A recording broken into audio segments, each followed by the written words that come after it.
Hi, I'm Josh with Technical Tech, and today I'm going to be demonstrating the Search and Highlight Excel, a bunch of different functions with it. Now, this can be used to search and highlight stuff in just about any Excel spreadsheet, but what I'm going to be using to demonstrate is the unit level hand receipt that a commander usually gets to identify his property.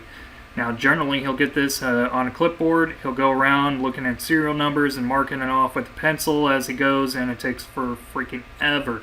So I'm going to do that a little bit easier with the barcode scanner and Excel. So we go to Import Worksheets. I'm going to look for that unit level hand receipt in the format of an Excel document. Go to Open, and it's going to prompt me with what worksheets to import into this module here. So I'm going to collect both of these, AIS and S6. We're going to be demonstrating or inventorying both of those shops. Import the worksheets, and it adds it on to the bottom here. And I'll just jump over to the main menu again, and the next part, step 2, is formatting the worksheets. Now, for some reason, the unit level hand receipts have these big ugly spaces for formatting. It doesn't make any dang sense whatsoever, but it is Army, so there you go. And that makes it hard to do a whole match when you're searching. So what we're going to do is get rid of all those spaces by clicking that. Horrible spaces have been removed, and we'll jump back over here, and sure enough, the horrible spaces are gone. So now I'm going to back over to the main menu and start searching. Now I got a barcode scanner that costs about $20 that I'm going to use to scan some property and see if it works. So I got this stack of stuff that I'm going to scan to make sure it's in the property book and highlight if it is. And I got this $20 scanner. So sometimes it takes a minute. Oh, this time it's going pretty fast. And I start scanning through, and it starts marking off stuff. Oh, this one I actually have 2 duplicates in my on my spreadsheet. Now, for some reason, I'll go to Find Next, and it comes up as Computer System Dig. Thanks, Army, and that's not very descriptive and all. So I'll jump over to the next one, and this is saying that it's T7400. And I know for sure that this is not a T7400.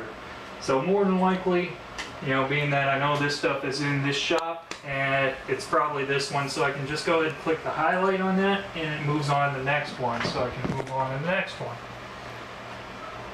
Now that happens a lot where you'll have 2 different items with 2 different serial numbers, or of the same serial number. Say it is a possibility that a computer can have the exact same serial number as a weapon.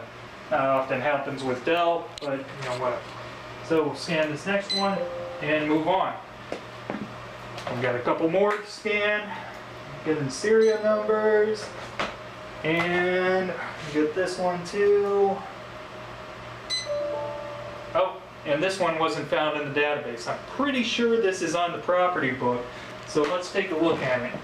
Let's do a partial search. It gives me that option, and usually I just use the last 4 of a serial number. Go to partial search, and it finds it in the database and highlights it, and you see that there's a little dash in there somewhere along the line. Supply messed up, put a dash in there, and it doesn't match up with the actual serial number. I can go ahead and correct that later on and worry about that later on, make it a little easier in the future, but for right now I'm just going to move on with what I have going on. Well, you talk too much.